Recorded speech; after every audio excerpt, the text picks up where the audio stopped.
وقال الله تعالى في موضع آخر إن الصلاة كانت على المؤمنين كتابا موقوتا۔ معزز حاضرین، اللہ رب العالمین نے ارشاد فرمایا کہ نماز مومنوں پر وقت کے ساتھ فرض کی گئی ہے اور وقت کی تعلیم کے ساتھ مسلمانوں پر نماز کو لکھ دیا گیا ہے۔ اس کا مطلب یہ ہے کہ اللہ رب العالمین نے نماز کی فرضیت کے ساتھ ساتھ اس کا وقت بھی مومنوں کے لیے فرض کر دیا ہے۔ اس وقت کے اندر اگر وہ نماز ادا کی جائے تو نماز ہوگی، اور اگر اس کے پہلے ادا کی جائے تو ظاہر ہے کہ وہ نماز اللہ رب العالمین کی نظر میں نماز نہیں ہوگی۔ گزشتہ میں نے آپ سے عرض کیا تھا کہ اسلامی شریعت میں توحید کے بعد سب سے افضل عمل نماز ہے، اور یہ بھی کہا تھا کہ اسلامی شریعت میں شرک کے بعد سب سے بڑا گناہ نماز کا ترک کرنا اور نماز نہ پڑھنا ہے۔ اس لیے یہ دو باتیں متعین کر دینے کے بعد کچھ لوگوں کو یہ وسوسہ پیدا ہوتا ہے کہ نماز چھوڑنے والا دائرہ اسلام سے باہر ہو جانا چاہیے، اسے مرتد اور کافر قرار دے دیا جانا چاہیے، اسے مسلمان تصور نہیں کرنا چاہیے۔ اور جب کہا جاتا ہے کہ یہ بات دلائل کے مطابق نہیں ہے تو بعض لوگ سمجھتے ہیں کہ ترک صلاۃ کی جو وعید ہے اس کا جو گناہ ہے وہ کچھ ہلکا محسوس ہوتا ہے ذہنوں میں۔ یہ سوچ ایک غلط تصور کی پیداوار ہے۔ یہ بات آپ اچھی طرح سے سمجھ لیں، اسلامی شریعت میں کوئی بھی انسان جو دائرہ اسلام میں داخل ہوتا ہے اس کے بعد اسے کسی ایسے اعتقادی یا عملی ایسی کسی چیز کا مرتکب ہونا چاہیے جس کی وجہ سے اس کا ایمان ختم ہو جائے، جو اس بات کی دلیل ہو کہ اب اس کے دل میں ایمان باقی نہیں رہ گیا۔ اسی لیے ہمارا اجماعی مسئلہ ہے کہ کوئی بھی آدمی جو کسی کبیرہ بڑے سے بڑے گناہ کا ارتکاب کرتا ہے، اگر وہ توبہ نہیں کرتا دنیا میں تو اللہ رب العالمین بلا توبہ اسے معاف نہیں کرتا۔ بڑے گناہ کی معافی کے لیے ضرورت ہے کہ انسان توبہ کرے، اور اگر انسان بڑا گناہ کرنے کے بعد بغیر توبہ کیے ہوئے مر گیا تب ایسی صورت میں وہی انسان اللہ کی مشیت اور اللہ کی مرضی کے تابع ہے، چاہے تو اسے معاف کر دے کیونکہ اس کی رحمت بہت بڑی ہے، اور چاہے تو اسے اس کے گناہ کی سزا دے، اور سزا دینے کے بعد اس کے دل میں جو ایمان اور جو توحید ہے اس کے بدلے میں اللہ رب العالمین اسے پھر سزا سے باہر نکالے یا اس کی سزا ختم کر دے۔ یہ رب العالمین کی قدرت اور اس کی مرضی پر منحصر ہے۔ اس لیے اصولی اعتبار سے یہ قاعدہ اپنی جگہ پر مسلم ہے، اور شریعت کے دلائل کی روشنی میں یہ بات اپنی جگہ پر ثابت ہے۔ اس لیے نماز جب انسان پڑھتا ہے تو اس کا سیدھا سا مطلب یہ ہوتا ہے کہ انسان انسانوں سے گفتگو بند کر کے سیدھے اللہ رب العالمین سے گفتگو شروع کرتا ہے۔ جب انسان نماز میں مشغول ہوتا ہے تو اس کا مطلب کہ مخلوق سے سرگوشی بند کر کے رب العالمین سے مناجات کا دروازہ وہ اپنے لیے کھولتا ہے۔ جب انسان ساری دنیا کے علائق سے منقطع ہو کر اللہ اکبر کہہ کر نماز کی نیت کے لیے قبلہ رو کھڑا ہوتا ہے تو اس کا مطلب یہ ہوا کہ وہ براہ راست اپنے رب سے ہم کلامی کا شرف حاصل کرنے جا رہا ہے۔ جب بندہ نماز میں اللہ کی طرف متوجہ ہوتا ہے تو اس کا مطلب کہ دنیا اور ما فیہا، دنیا کے تمام رشتے، دنیا کے تمام تعلقات اور دنیا کی تمام نعمتوں سے منہ موڑ کر وہ اللہ رب العالمین کی طرف اپنا رخ کر کے رب العالمین کی طرف متوجہ ہو رہا ہے۔ اسی لیے میرے رب نے کہا تھا کہ بندہ جب حالت نماز میں ہوتا ہے تو نماز کی حالت میں رب العالمین اپنا منہ نمازی کے منہ پر رکھتا ہے، یہاں تک کہ بندہ حالت نماز میں دائیں اور بائیں دیکھنے لگے، ادھر ادھر متوجہ ہونے لگے تو وہ اس فضیلت سے محروم ہو جاتا ہے۔ اس کا مطلب یہ ہوا کہ نماز کی ادائیگی ایک ایسا محتم بشان عمل ہے جس کے ذریعہ انسان دنیاوی تعلقات سے ہٹ کر رب العالمین سے اپنا تعلق استوار کرنے کی کوشش کرتا ہے۔ یہی وجہ ہے کہ اللہ رب العالمین نے پوری اسلامی شریعت کو زمین پر اپنے پیغمبر جبریل علیہ السلام کے ذریعہ ہمارے نبی محمد رسول اللہ صلی اللہ علیہ وسلم تک پہنچایا ہے، مگر نماز کا ایک معاملہ وہ ہے جسے اللہ رب العالمین نے براہ راست بغیر کسی بشر اور بغیر کسی فرشتے کے واسطے کے سیدھے اللہ رب العالمین نے ہمارے نبی صلی اللہ علیہ وسلم کو یہ نماز دیا۔ اسی پر بس نہیں بلکہ جب تحفہ نماز دنیا کے انسانوں کو دینا ہوا تو رب نے اپنے پیغمبر کو زمین سے آسمان کی طرف بلایا، اپنے قریب کیا اور اسے نمازوں کا یہ تحفہ لے کر کے دنیا کے انسانوں کی طرف بھیجا۔ اس کا مطلب یہ ہوا کہ نماز اپنے حقیقت اور اپنی کل کے اعتبار سے اتنی عظیم الشان ہے کہ اسے فرض کرنے کے لیے اللہ رب العالمین نے اپنے اور اپنے محبوب نبی کے درمیان کسی تیسرے کو شریک نہیں کیا، ورنہ قرآن نازل ہوا، زکوٰۃ فرض ہوئی، روزہ فرض ہوا، حج فرض ہوا، شریعت کے تمام احکام نازل ہوئے، کسی واسطے سے ہمارے نبی صلی اللہ علیہ وسلم تک پہنچے، مگر نماز جب فرض کرنی ہوئی تو بغیر کسی واسطے کے رب العالمین نے رحمت للعالمین کے حوالے کیا۔ اس لیے نماز کا ترک کرنا، نماز میں کوتاہی کرنا انسان کو سخت تباہی اور سخت ہلاکت میں ڈالنے کا سبب بن سکتا ہے۔ صحیح مسلم کی روایت میں ہے، جابر بن عبداللہ رضی اللہ تعالیٰ عنہ کہتے ہیں کہ اللہ کے رسول صلی اللہ علیہ وسلم نے ارشاد فرمایا، بین الرجل و بین الشرک والکفر ترک الصلاۃ۔ اس کا ایک دوسرا لفظ ہے جسے نسائی نے روایت کیا ہے، لیسا بین الرجل والکفر والشرک الا ترک الصلاۃ، اور ابن ماجہ کی ایک تیسری روایت میں ہے، بین العبد و بین الکفر والایمان ترک الصلاۃ۔ یہ ایک ہی حدیث سے مختلف الفاظ ہیں کہ بندہ اور کفر کے درمیان، بندے کے ایمان اور کفر کے درمیان کوئی فاصلہ ہے تو وہ فاصلہ نماز کو ترک کرنا ہے۔ یہی نماز کا ترک کرنا یہ حد فاصل ہے بندے کے ایمان اور بندے کے کفر کے درمیان۔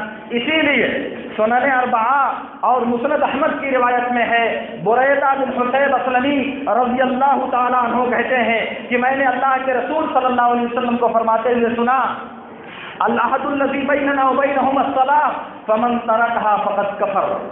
کہا ہمارے اور دوسری قوموں کے درمیان جو حد فاصل معاہدہ ہے وہ ہے نماز، جس نے نماز چھوڑ دیا اس نے کفر کا راستہ اختیار کیا، جس نے نماز کو ترک کر دیا اس نے کفر کیا۔ اسی لیے ترمذی میں بسند صحیح ثابت ہے، عبداللہ بن قیس العقیلی رضی اللہ تعالی عنہ، عبداللہ بن شقیق عقیلی رضی اللہ تعالی عنہ کہتے ہیں، کان اصحاب رسول اللہ صلی اللہ علیہ وسلم لا يرون شيئا من الاعمال ترکه کفر غیر الصلاۃ۔ اصحاب نبی نماز کے علاوہ کسی بھی عمل کے ترک کو گناہ کفر تصور نہیں کرتے تھے۔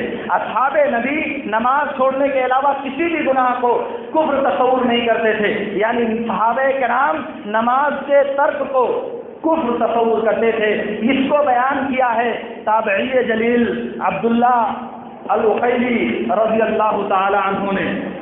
اسی لیے طبری اور حدیث کی دوسری کتابوں میں ثوبان رضی اللہ تعالیٰ عنہ اور انس بن مالک رضی اللہ تعالیٰ عنہ سے بسند صحیح ثابت ہے۔ یہ ابن ماجہ میں بھی ہے، مسند احمد میں بھی ہے، اور طبری اور طبرانی ان تمام کتابوں میں یہ حدیث کے الفاظ موجود ہیں، ذرا سا لفظ کے فرق کے ساتھ۔ اللہ کے نبی صلی اللہ علیہ وسلم نے کہا، بین العبد وبین الکفر او الایمان الصلاۃ فمن ترکها فقد اشرک۔ دوسرا لفظ ہے انس بن مالک رضی اللہ تعالیٰ عنہ کا، لیس بین العبد وبین الشرک الا ترک الصلاۃ فمن ترک الصلاۃ فقد اشرک۔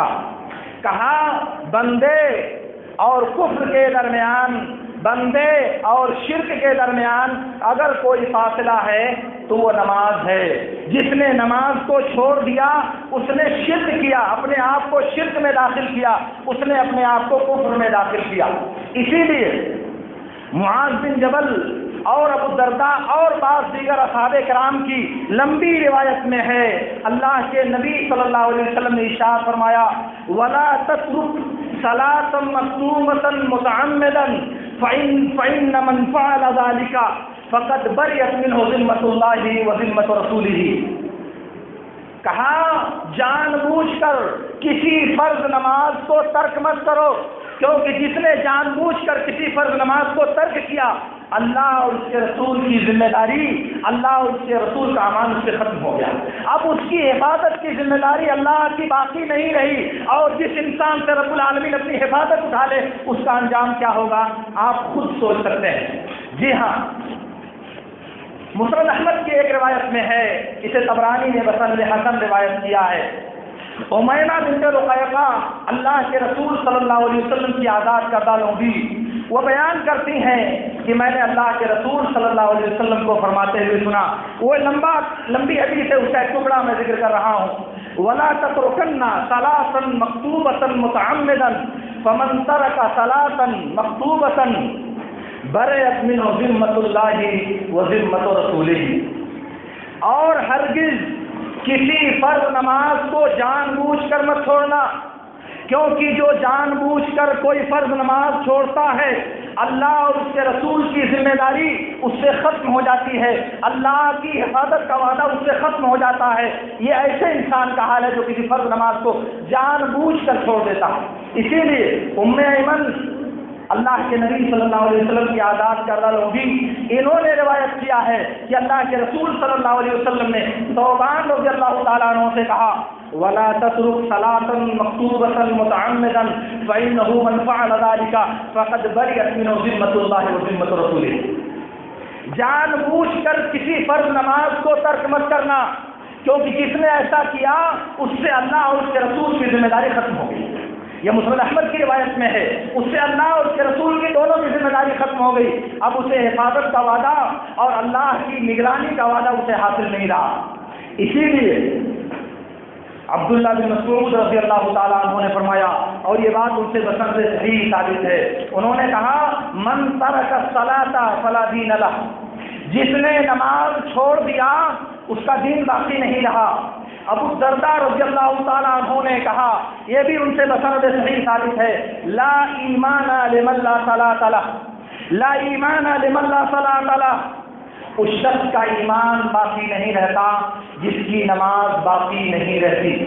اسی لیے اللہ کے نبی صلی اللہ علیہ وسلم سے بسند صحیح ثابت ہے، اسے ابن حبان نے نوفل بن معاویہ رضی اللہ تعالیٰ عنہ سے روایت کیا ہے، انہوں نے کہا کہ اللہ کے رسول صلی اللہ علیہ وسلم نے ارشاد فرمایا من فاتته صلاۃ فکأنما وطر اہلہ ومالہ، جس کی ایک نماز چھوٹ گئی تو گویا کہ اس کے اہل و عیال اور اس کے مال و اولاد سب تباہ و برباد کر دیے گئے، سب کو ہلاک کر دیا گیا ایسے انسان کی جس کی ایک نماز چھوٹ گئی، جس کی ایک نماز فوت ہو گئی اس کے اہل و عیال اور سب کو برباد کر دیا گیا۔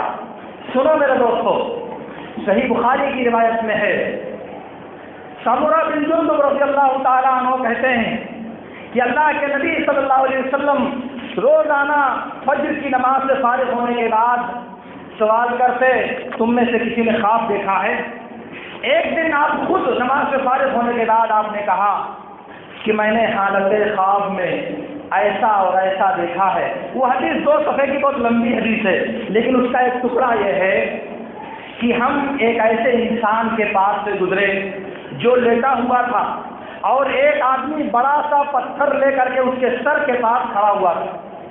وہ انسان لیٹا ہے، ایک انسان بڑا پتھر لے کر اس کے سر کے پاس کھڑا ہے، وہ انسان اس بڑے پتھر سے، حدیث سلم صخرہ ہے چٹان، اس بڑے پتھر سے اس کے سر کو کوٹ دیتا ہے، مارتا ہے، سر کٹ پھٹ جاتا ہے، ٹکڑے ہو جاتا ہے اور پتھر لڑک کر کے دور چلا جاتا ہے۔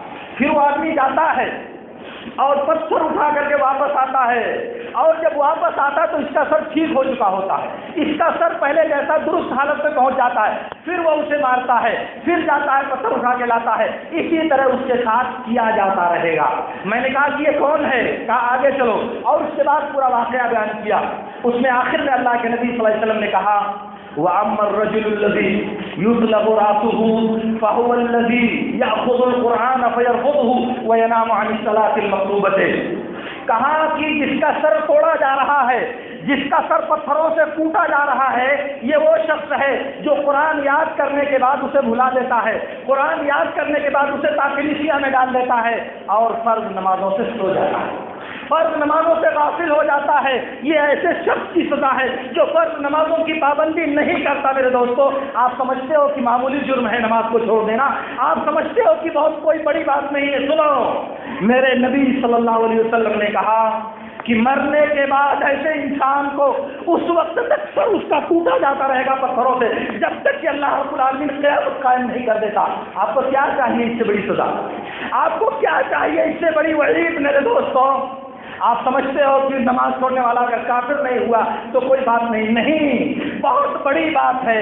بات یہ ہے کہ دائرہ اسلام میں رہتے ہوئے انسان اتنے خطرناک عمل کا ارتکاب کر رہا ہے کہ رب العالمین کی نظر میں وہ اتنی خطرناک سزا کا مستحق ہے۔ آپ سوچو کہ سر پہ اگر ایک ضرب لگائی جائے انسان کو، کہ ایک ضرب لگائی جائے جس سے سر کے ٹکڑے ہو جائیں، وہ چور چور ہو جائے، اس انسان کا کیا عالم ہوگا، اس کی کیا حالت ہوگی، اس کی کیا کیفیت ہوگی؟ میرے دوستو، میں عرض یہ کرنا چاہ رہا ہوں کہ نماز کا ترک کرنا، نماز سے غفلت برتنا، نماز کی پابندی نہ کرنا، یہ اسلامی شریعت میں جیسا کہ میں نے کہا شرک کے بعد سب سے بڑا گناہ ہے، سب سے تکلیف دہ، سب سے خطرناک اور سب سے نقصان دہ یہی گناہ ہے کہ انسان نماز کو ترک کر دے۔ اسی لیے جب اللہ رب العالمین نے ارشاد فرمایا فَوَيْلٌ لِّلْمُصَلِّينَ الَّذِينَ هُمْ عَنْ صَلَاتِهِمْ سَاهُونَ، ان نمازیوں کے لیے تباہی اور بربادی ہے جو اپنی نماز میں سہو اور غفلت کا شکار ہو جایا کرتے ہیں۔ غفلت کرنے والے نمازیوں کے لیے بربادی ہے۔ تو مصعب بن سعد بن ابی وقاص نے اپنے باپ سے کہا اے میرے باپ، ایونا لا یسہو وایونا لا یحدث نفسہ بشیء، کون ہے جو ہم میں سے غفلت کا شکار نہیں ہوتا؟ کون ہے جس کے دل میں دوران نماز کوئی بات نہیں کھٹکتی؟ کون ہے جو نماز میں غفلت کا شکار نہیں ہوتا؟ کہا میرے بیٹے لیس ذالک یا بنی وانما هو اضاعۃ الوقت یلہو حتی یضیع الوقت۔ یہ سعد بن ابی وقاص رضی اللہ تعالیٰ عنہ سے بسند صحیح ثابت ہے۔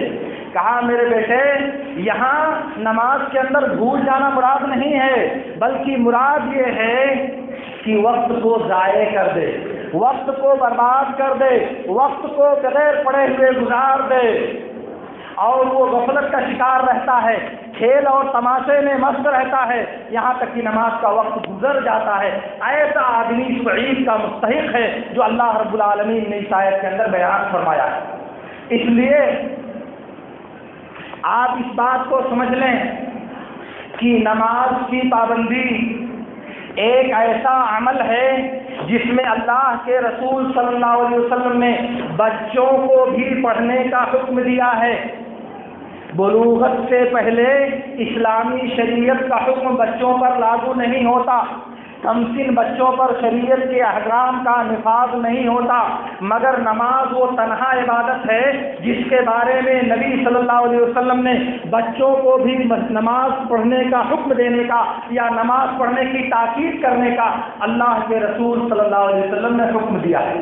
سنن اور مسند احمد کی روایت میں ہے، اللہ کے رسول صلی اللہ علیہ وسلم نے ارشاد فرمایا مروا اولادکم بالصلاۃ وهم ابناء 7 واضربوهم علیہا وهم ابناء 10۔ کہا بچوں کو نماز پڑھنے کا حکم دو جب ان کی عمر 7 سال ہو جائے، 7 سال کے بچوں کو نماز پڑھنے کا حکم دو، اور جب 10 سال کے ہو جائیں اور نماز نہیں پڑھتے تو ان کو پیٹو، جب 10 سال کا ہونے کے بعد نماز نہیں پڑھتا بچہ تو اسے مارا جائے، اسے زد و کوب کیا جائے، اسے سرزنش کی جائے، اسے مارا جائے۔ یہ نبی صلی اللہ علیہ وسلم کا حکم ہے۔ کس کو حکم ہے؟ بچوں کے والدین کو، بچوں کے گارجین کو۔ اب اگر والد محترم صاحب فجر کی نماز میں آرام سے سوتے ہیں تو اگر بیٹا نماز پڑھنے نہیں آتا تو اسے کس منہ سے کہیں گے کہ بیٹا جا تو نماز پڑھا؟ والد محترم صاحب عصر کی نماز میں حاضر نہیں ہوتے کیونکہ وہ اس وقت بازار کے چلنے کا وقت ہے، اور بیٹے سے عصر کی نماز کی حاضری کی درخواست کرنی ہو، اگر اسے حکم دینا ہو، کس منہ سے حکم دیں گے؟ نبی نے گارجین کو کہا کہ تم حکم دو اپنے بیٹوں کو۔ بیٹوں کو حکم انسان کیسے دے گا؟ کیسے کہے گا اپنے بیٹے سے نماز پڑھنے کی بات؟ اس کا مطلب یہ ہے کہ انسان پہلے خود پابندی کرے گا، اس کے بعد اپنے بیٹوں کو نماز کی پابندی کا حکم دے گا۔ لیکن اگر معاملہ اس کے برعکس ہو میرے دوستوں تو کتنی تکلیف دہ بات ہوگی یہ۔ کبھی سوچا آپ نے تنہائی میں بیٹھ کر آپ کی آنے والی نسل کا اور آپ کے ایجاد کردہ اس عمل بد کا پوری نسل پر جو اثر مرتب ہوگا، آگے والی نسلیں جو بے نمازی ہو کر زندگی گزاریں گی، ان سب کے گناہ کا ایک حصہ آپ کے نامہ اعمال میں درج ہوتا رہے گا، کیونکہ یہ پہل کیا آپ نے، آغاز کیا بے نمازی کے عمل کا۔ آپ کو نمازوں سے دور رہنا، نمازوں میں سو جانا، نمازوں کی پابندی نہ کرنا بہت اچھا لگتا ہے، بہت آسان لگتا ہے، اور آپ کے بعد آپ کی عزت آپ کی پچھلی پیڑھی کرتی ہے، آپ کے بیٹے اور پوتے اور آپ کے پر پوتے آپ کی نقل اتارتے ہیں۔ ان کے گناہ کا ذمہ دار کون ہوگا میرے دوستوں؟ کون اٹھائے گا یہ بوجھ؟ کبھی سوچا آپ نے؟ کبھی غور کیا آپ نے؟ سوچو میرے دوستو، غور کرو آپ اس حقیقت پر۔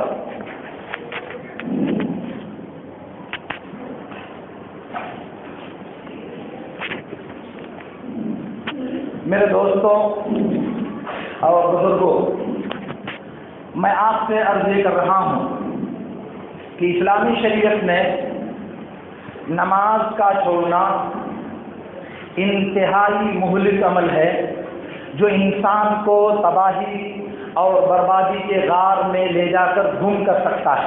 اس لیے آپ اسے حقیر نہ سمجھیں، کیونکہ منہیات کے باب میں جن امور سے اللہ رب العالمین نے منع کیا ہے ان میں شرک کے بعد سب سے بڑا گناہ یہی نماز کا چھوڑنا۔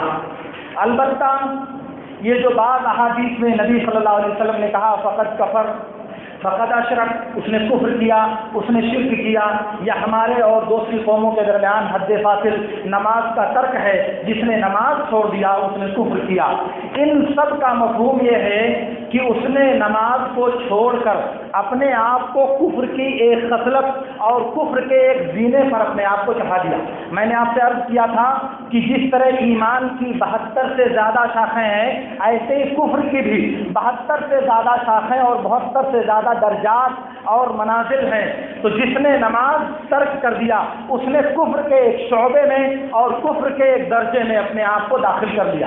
اس کا مطلب یہ نہیں کہ وہ اسلام سے نکل کر باہر ہو گیا اور کفر کے دائرے میں داخل ہو گیا، یہ مطلب نہیں۔ مطلب یہ ہے کہ اس نے کفر کا کام کیا اور اس کے نظائر ہمارے پاس شریعت میں بھرے پڑے ہیں۔ مثال کے طور پر اللہ رب العالمین نے کہا وَإِن طَائِفَتَانِ مِنَ الْمُؤْمِنِينَ اقْتَتَلُوا فَأَصْلِحُوا بَيْنَهُمَا، مومنوں کی دو جماعت اگر آپس میں لڑ جائے تو ان کے درمیان صلح کرا دو۔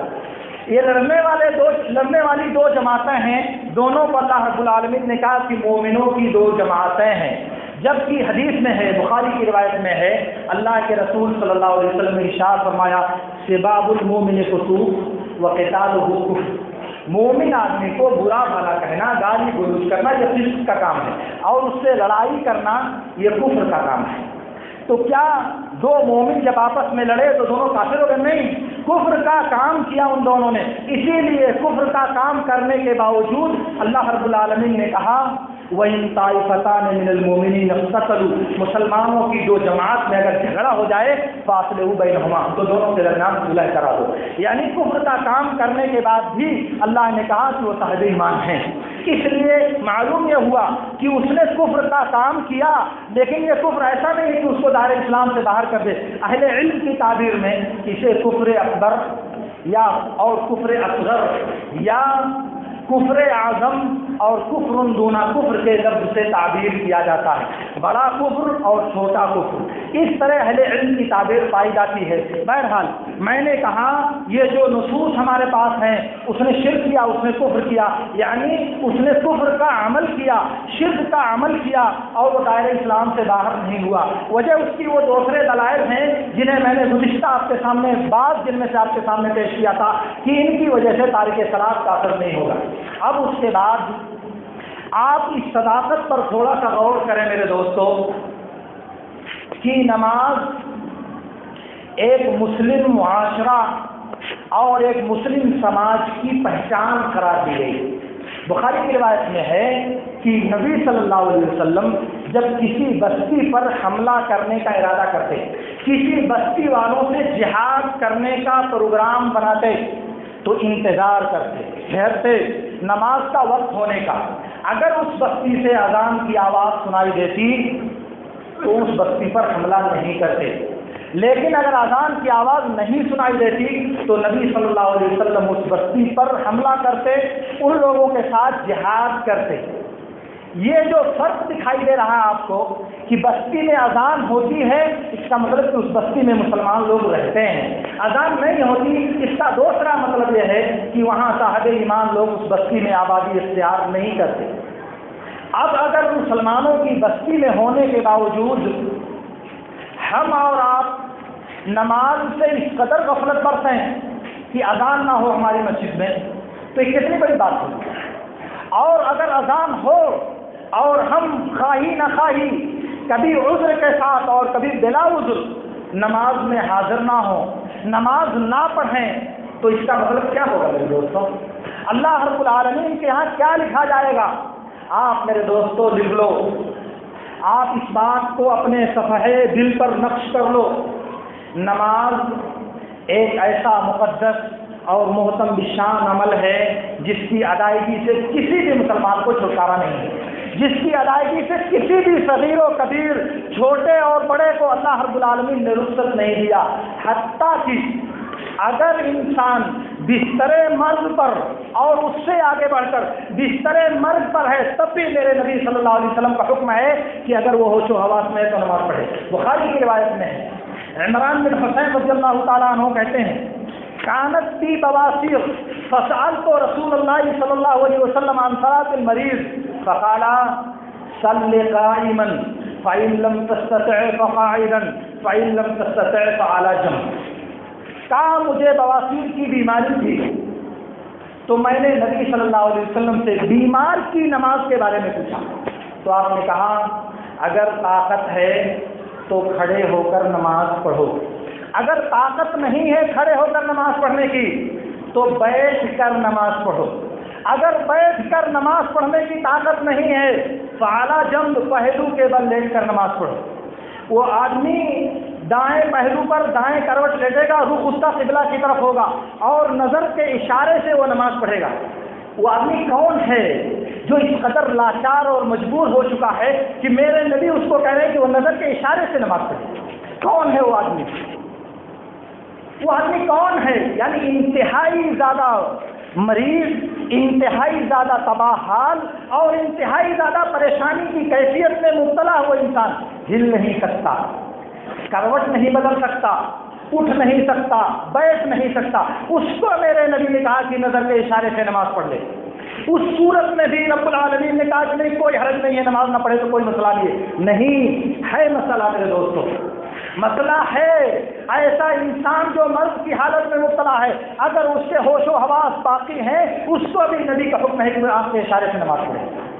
اور ہم طاقت رکھنے کے باوجود بغیر کسی عذر کے، جوانی بھرپور ہونے کے باوجود، توانائی کی بھرپور مقدار فراہم ہونے کے باوجود آرام دہ بستر کو چھوڑنا نہیں چاہتے. اپنے آرام کو تج نہیں کرنا چاہتے، ہمارا کیا حشر ہوگا میرے دوستو؟ کیا انجام ہوگا ہمارا؟